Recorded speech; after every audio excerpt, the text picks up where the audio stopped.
नमस्कार, बहुत बहुत स्वागत है आपका आपके अपने पसंदीदा कार्यक्रम कृषि दर्शन में। किसान भाइयों, आज हम आपके लिए लेकर आए हैं एक ऐसी तकनीक पद्धति के बारे में जानकारी जो आपको अच्छा मुनाफा देगी, कम लागत लगेगी और सुरक्षित और समृद्ध खेती के उत्पाद भी देगी। जी हाँ, हम बात कर रहे हैं अंतर्वर्तीय फसल प्रणाली की और ट्रैप क्रॉप के बारे में। तो किस तरह से ये काम करती है, क्या ये है, इसकी कैसे आप उपयोग कर सकते हैं और इसमें किस तरह से आप लाभ ले सकते हैं, इन्हीं सब जानकारी के लिए हमने अपने स्टूडियो में आमंत्रित किया है प्रदीप मालवी को, जो विकासखंड तकनीकी प्रबंधक हैं विदिशा में। बहुत बहुत स्वागत है सर आपका। नमस्कार। नमस्कार। बात करें अगर प्रदीप जी अंतर्वर्ती फसल प्रणाली के बारे में, तो बहुत सारी तकनीक है जिससे फसल उत्पादन होता है, लेकिन इस अंतर्वर्ती फसल प्रणाली में क्या खास है? अंतर्वर्ती फसल प्रणाली में किसान को एक ही समय पर दो या दो से अधिक फसलों को एक अनुपात में किसान लगाता है, जिससे किसान को दो तरह की फसलें एक ही सीजन में मिल जाती है। अच्छा, आपने कहा कि दो तरह की फसलें एक ही सीजन में मिल जाती है, तो अगर दो फसलें लगानी हैं तो कौन कौन सी फसलों का समावेशन कर सकते हैं हमारे किसान भाई? ये किसान अपने सीजन पे, जैसे अभी खरीफ सीजन आएगा, तो अब खरीफ सीजन में सोयाबीन के साथ अगर किसान अरहर की खेती करता है तो उसको एक ही सीजन में दो तरह की फसलें मिलेंगी, जिससे क्या होगा, अगर किसान एक उथली जल वाली फसल लेता है, एक गहरी जल वाली फसल लेता है, तो किसान को जो पोषक तत्व अगर वो किसान अपने खेत में डालता है तो उससे उथली जल वाली और नीचे गहराई में जड़ वाली फसलें, दोनों प्रकार की जड़ें उसमें पोषक तत्व को ग्रहण करेगी, जिससे जो पोषक तत्व लीच आउट हो जाते हैं, नीचे की ओर चले जाते हैं, उनका भी उपयोग किसान की फसल में हो जाएगा। बिल्कुल। तो इसका उद्देश्य क्या है, इसको करने की जरूरत क्यों पड़ जाती है? किसान की सबसे बड़ी समस्या है आज जोखिम आना।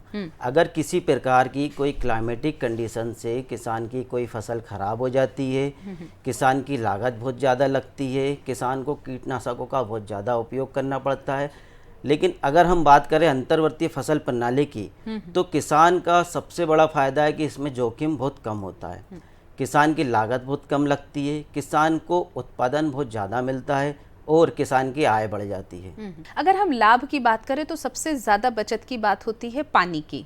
तो अंतर्वर्तीय जो फसल प्रणाली है उसमें पानी किस तरह से बच जाता है? पानी की अगर हम बात करते हैं तो अंतर्वर्ती फसल प्रणाली में, जैसे कि मैंने अभी आपसे खरीफ सीजन की बात की, खरीफ सीजन में सोयाबीन और अरहर की अगर हम खेती कर रहे हैं तो पानी जब किसान अपने खेत में देता है तो वो ऊपरी सतह पर जमा हो जाता है और उसका कुछ भाग नीचे की ओर चला जाता है।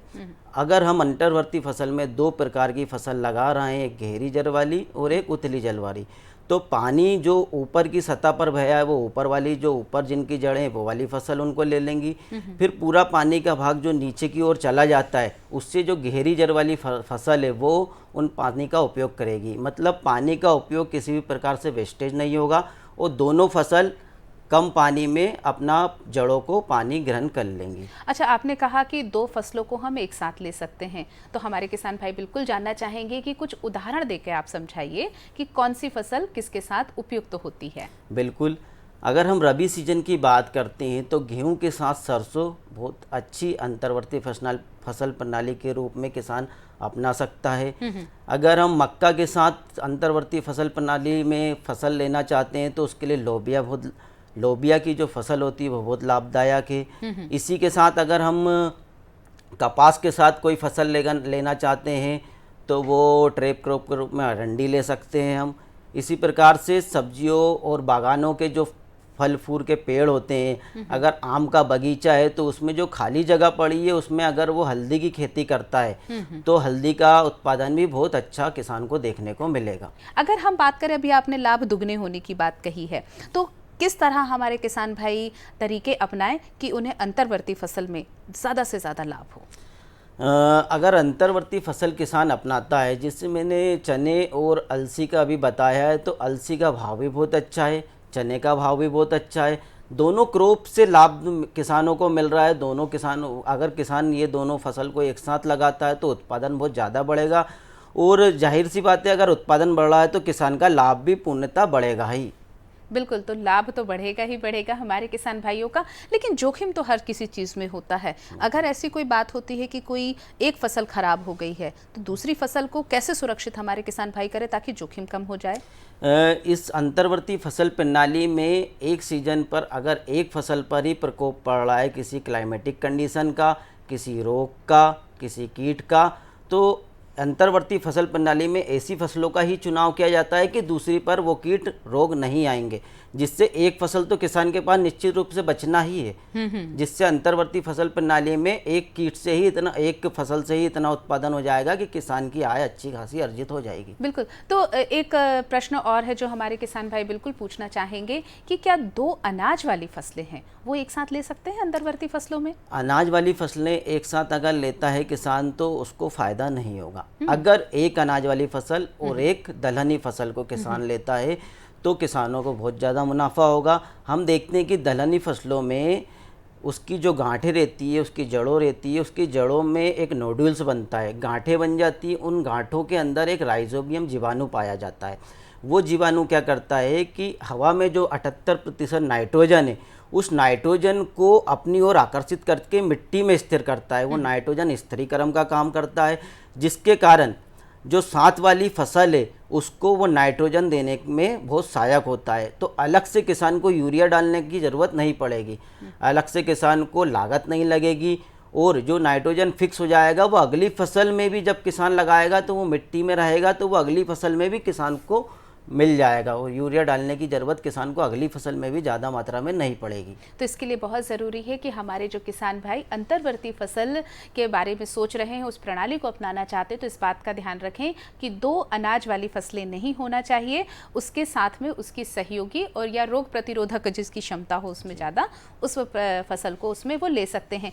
बात आपने मुनाफे की और आपने ज़्यादा आय की बात करी है, लेकिन हम मिट्टी की बात करना चाहेंगे। तो अगर हमने 2 अलग अलग तरह की फसलें ली है अलग प्रकृति की, तो इसमें मिट्टी के स्वास्थ्य को प्रभाव नहीं पड़ता क्या? मिट्टी का स्वास्थ्य अंतर्वर्ती फसल प्रणाली में सुधरता है। हम देखते हैं कि जो जड़ों का विकास होता है, अच्छा फैलाव हो जाता है। अगर हम अरहर की खेती कर रहे हैं तो उसकी जड़ नीचे गहराई तक जाती है, मतलब अपने आप ही गहराई तक वो मिट्टी की जुताई कर रही है। अगर हम उतली जल की बात कर रहे हैं तो ऊपरी सतह की जो जड़ है वो भी अच्छी फैल जाएगी और उनका रंध्रवास मिट्टी का बढ़ जाएगा। अगर हम मध्यम जड़ वाली फसल की बात करते हैं तो जैसे मूंगफली की जड़ें मध्यम गहराई तक जाती है। तो तीनों प्रकार की जड़ों की फसल जब हम लगा रहे हैं अपने खेत में, तो जाहिर सी बात है कि मिट्टी की जो संरचना है वो तीनों प्रकार से निचली परत तक भी पूरी सुधरती चली जाएगी, जिससे मिट्टी का रंध्रवास सुधरेगा, मिट्टी में वातावरण सुधरेगा, मिट्टी में जो हवा का आवागमन है वो और पानी का आवागमन है वो बहुत अच्छा बना रहेगा। अगर हम देखा जाए तो मिट्टी की संरचना अंतर्वर्तीय फसल प्रणाली से पूर्णतः सुधरती ही है। बिल्कुल, तो बहुत ही अच्छी जानकारी आपने हमारे किसान भाइयों को दी कि अंतर्वर्तीय फसल प्रणाली से मिट्टी का स्वास्थ्य अच्छा होता है, आपकी फसलों की रोग प्रतिरोधक क्षमता बढ़ती है, लागत कम लगती है और साथ ही साथ आपको लाभ अच्छा मिलता है। लेकिन कार्यक्रम में फिलहाल वक्त है एक छोटे से अंतराल का, बस अभी लौटते। अरे सुन तो। मुझे क्या सुनाना चाहते हो? जो सुनाओ मेरी सौतन को। किसको? अरे वही तुम्हारा मोबाइल फोन जिससे सुबह शाम दिन रात चिपके रहते थे और कहते थे किसान कॉल सेंटर से बातें हो रही हैं। अच्छा ये बात है। हाँ, क्यों? क्या हुआ? अब बात नहीं होती क्या? अब तो झट से बात हो जाती है।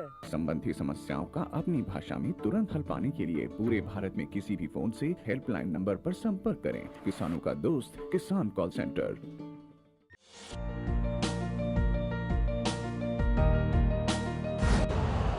यूरिया का स्वदेशी उत्पादन 70 लाख टन बढ़ाने के लिए 6 उर्वरक संयंत्रों का उद्धार किया जा रहा है। FCIL के गोरखपुर, सिंदरी, तलचर और रामागुंडम संयंत्र, HFCL की बरौनी इकाई और BVFCL की नामरू फोर्थ। सोने पर सुहागा ये है कि देश में अब बनेगा सिर्फ नीम लेपित यूरिया, क्योंकि इससे होगा किसानों का फायदा ही फायदा। अनाज का उत्पादन 10% तक बढ़ेगा, बढ़ेगी 10 से 15% नाइट्रोजन क्षमता।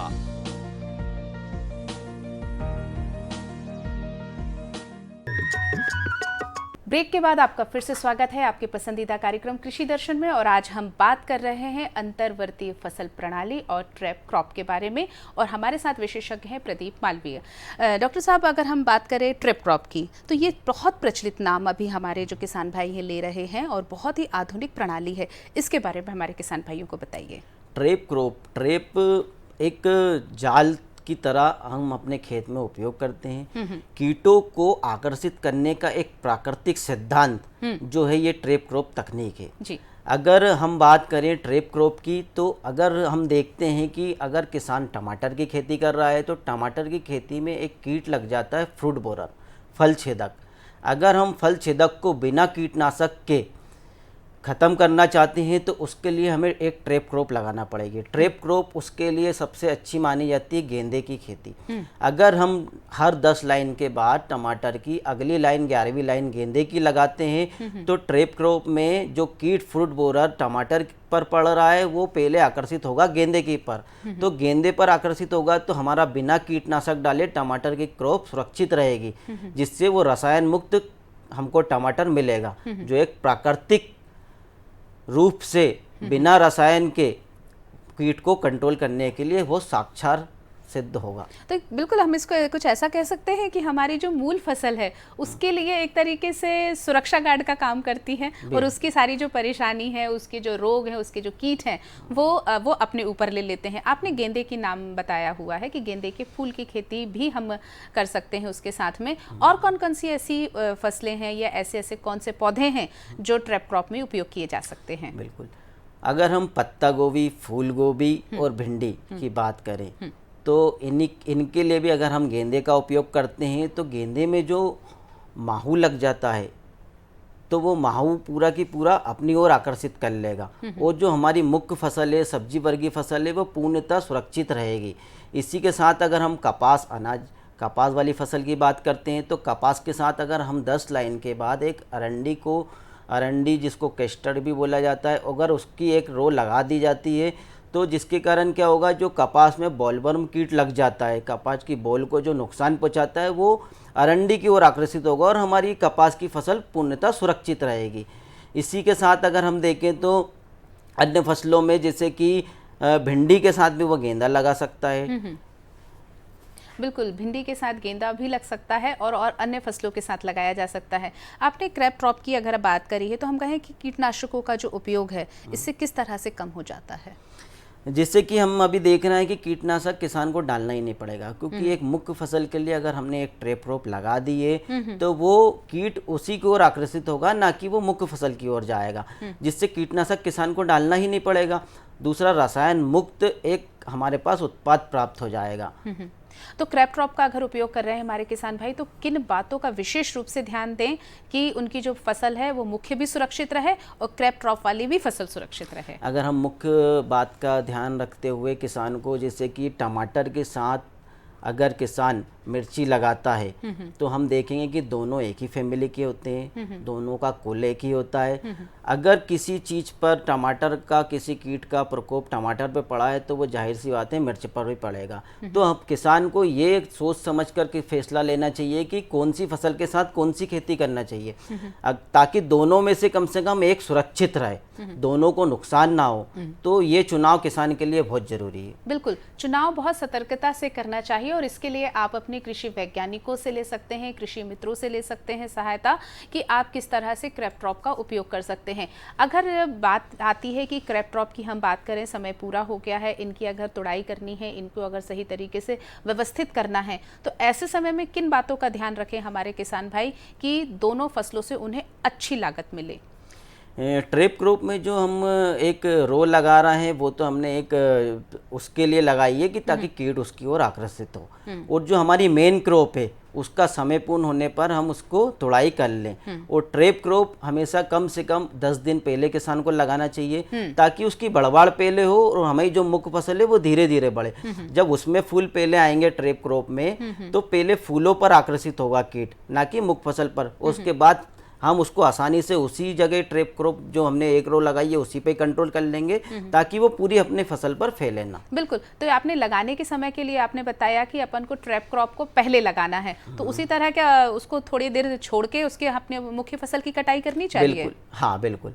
ट्रैप क्रॉप में क्या होता है कि मुख्य फसल जो होती है हमको मेनली उसी को बचाना है, और जब ट्रैप क्रॉप पर कीट आकर्षित होगा तो पहले हमको पता चल जाएगा, क्योंकि वो एक ही रो है तो हम उसको आसानी से कंट्रोल कर सकते हैं। और जब हमारी मुख्य फसल सही पक गई, ये सब मोइस्चर उसका कंप्लीट है, मैच्योर हो चुकी है, तो उसकी हम आसानी से कटाई कर सकते हैं। बिल्कुल। तो इससे तो हमारी जो मिट्टी की उर्वरक क्षमता है वो भी बहुत अच्छी होती है, और साथ में पानी की भी बचत होती है। तो लेकिन हमारे किसान भाई इसको किस तरह से संतुलित कर सकते हैं इन चीज़ों को? संतुलित की मात्रा की अगर हम बात करें तो पोषक तत्वों का जो रिकमेंडेड डोज होता है, हर क्रॉप का एक रिकमेंडेड डोज होता है। अगर मैं धान की बात करूं तो उसको 120 किलोग्राम नाइट्रोजन चाहिए, अगर मैं गेहूं की बात करूं तो उसको भी 120 किलोग्राम नाइट्रोजन प्रति हेक्टेयर के हिसाब से चाहिए। इसी तरह से हर एक सब्जियों का, हर एक अनाज वाली फसलों का, हर एक दलहनी फसलों का एक रिकमेंडेड डोज होता है कि नाइट्रोजन कितना चाहिए, फॉस्फोरस कितना चाहिए, पोटेशियम कितना चाहिए। उन्हीं सब बातों को ध्यान में रखकर अगर मिट्टी की जांच करवाने के बाद किसान इन सब पोषक तत्वों का संतुलित मात्रा में उपयोग करता है तो किसान की लागत भी बचेगी और मिट्टी का स्वास्थ्य भी सुधरेगा, और आने वाली जो किसान की आय है उसमें बहुत ज़्यादा वृद्धि हो जाएगी। बिल्कुल। तो क्या अंतर्वर्ती फसल प्रणाली में भी ट्रैप क्रॉप का उपयोग किया जा सकता है? अंतर्वर्ती फसल प्रणाली में ट्रैप क्रॉप का उपयोग अगर हम करते हैं तो 2 मुख्य फसल के साथ हम एक तीसरी फसल जो ट्रैप क्रॉप के रूप में हम एक रेशो में उसको लगा देते हैं, तो बिल्कुल किसान इसका उपयोग आसानी से कर सकता है। तो इसका क्या लाभ हमारे किसान भाई और तरीके से ले सकते हैं, थोड़ा सा उन्हें और बता दीजिए। किसानों के लिए मैं यही अपील करना चाहूँगा कि हमेशा मौसम के हिसाब से और समय के हिसाब से और अपनी बचत के हिसाब से किसानों को अपनी फसल का चुनाव करना चाहिए, और हर किसानों से यही आग्रह करना चाहिए कि मतलब अपन को अंतर्वर्ती फसल प्रणाली अपनाना ही चाहिए, क्योंकि किसानों के लिए बहुत अच्छे से फ़ायदेमंद है। अगर हम देखें तो किसानों की लागत भी बहुत कम लग रही है, किसानों को मुनाफा बहुत ज़्यादा हो रहा है, साथ ही साथ मिट्टी का स्वास्थ्य भी सुधर रहा है और पानी की भी बचत हो रही है। मतलब कितने प्रकार से अंतर्वर्ती फसल प्रणाली बहुत लाभदायक है। अगर हर किसान इसको अपनाने लगेगा तो बहुत अच्छी स्थिति अब हमारे किसान की हो जाएगी। बात करें अगर हम जो पारंपरिक तरीके से जो फसलें ली जाती हैं और अगर हम अंतर्वर्ती फसल प्रणाली का उपयोग करते हैं तो इसमें हमारे किसान भाइयों को कितना लाभ होता है? अगर हम पारंपरिक खेती की बात करते हैं, अभी वर्तमान में हम देखते हैं कि अगर खरीफ सीजन में कोई किसान सोयाबीन की खेती कर रहा है, लेकिन वार्षिक सीजन है, अगर वर्षा बहुत ज़्यादा हो गई है या वर्षा समय पे नहीं हुई है या कोई सा रोग आ गया तो सोयाबीन की खेती पूरी ख़त्म हो जाती है। उत्पादन बहुत कम होता है, लागत ज़्यादा लग जाती है, किसान का लिए एक घाटे का सौदा बन जाता है। लेकिन अगर किसान सोयाबीन के साथ अरहर की खेती करता है, एक रेशो अगर मैं आपको बताना चाहूँ तो 6:1, अगर 6 लाइन उसने सोयाबीन की लगाई है तो 7वीं लाइन वो अरहर की लगाता है।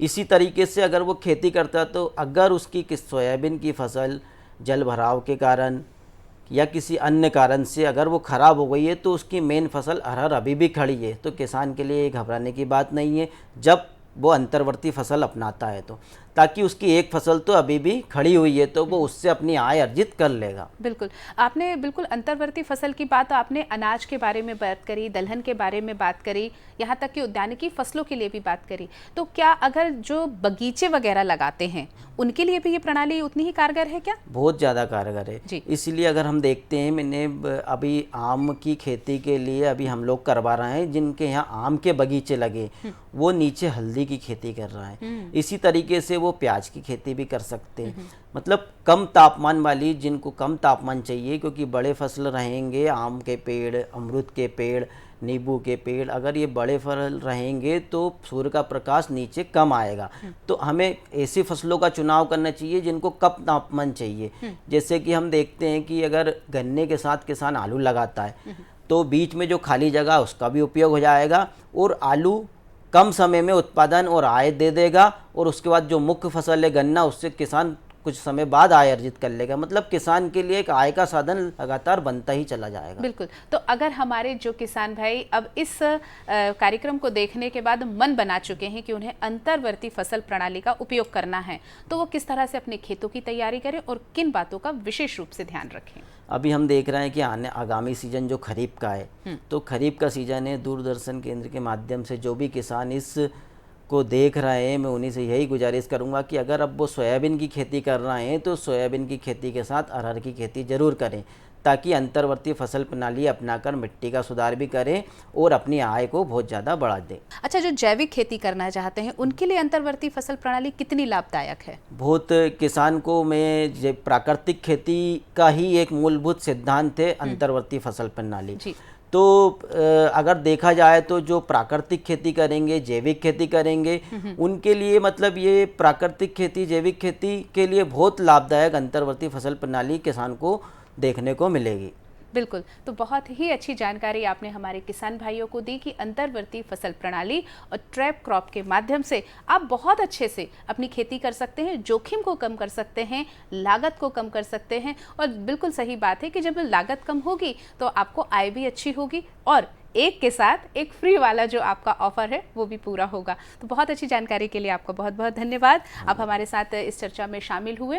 और किसान भाइयों, अब इस कार्यक्रम में वक्त है खबरें खेती देखने का, तो आइए देखते हैं खबरें खेती। नमस्कार, खबरें खेती के में आपका स्वागत है।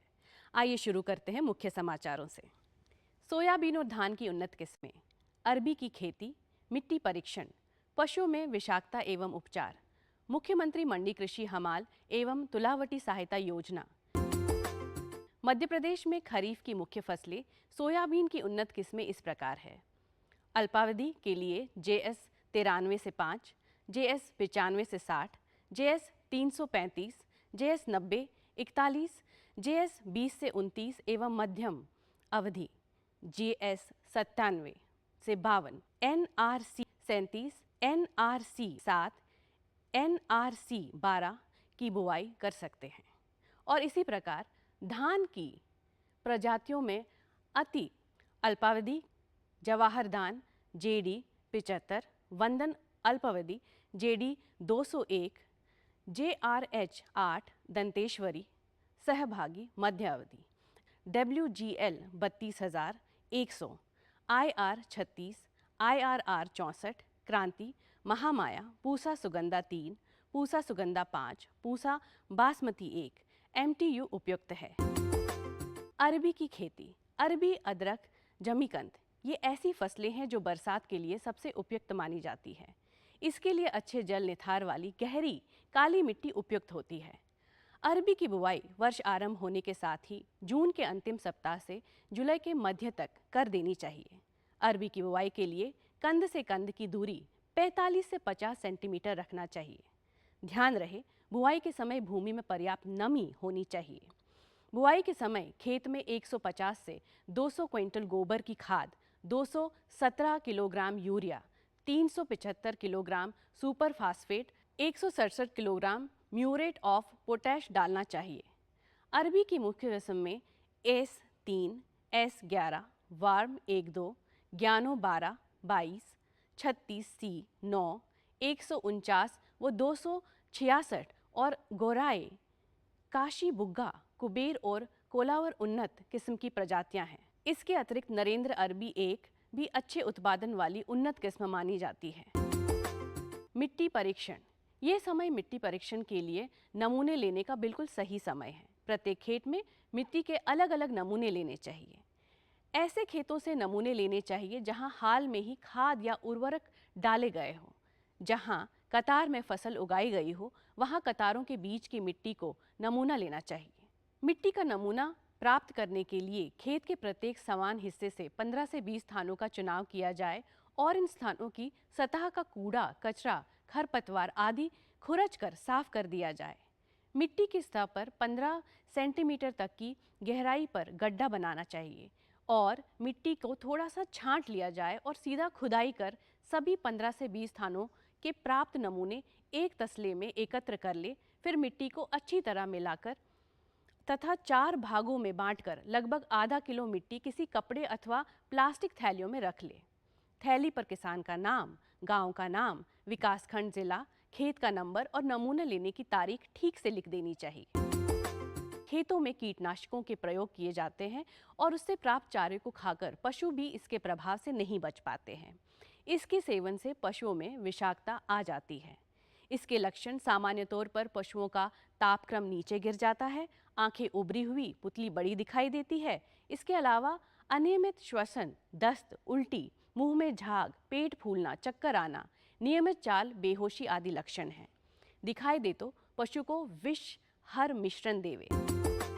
प्रदेश की कृषि उपज मंडी समितियों में पंजीकृत हमाल एवं तुलावटियों के लिए ये योजना पूरी प्रदेश में लागू की गई है।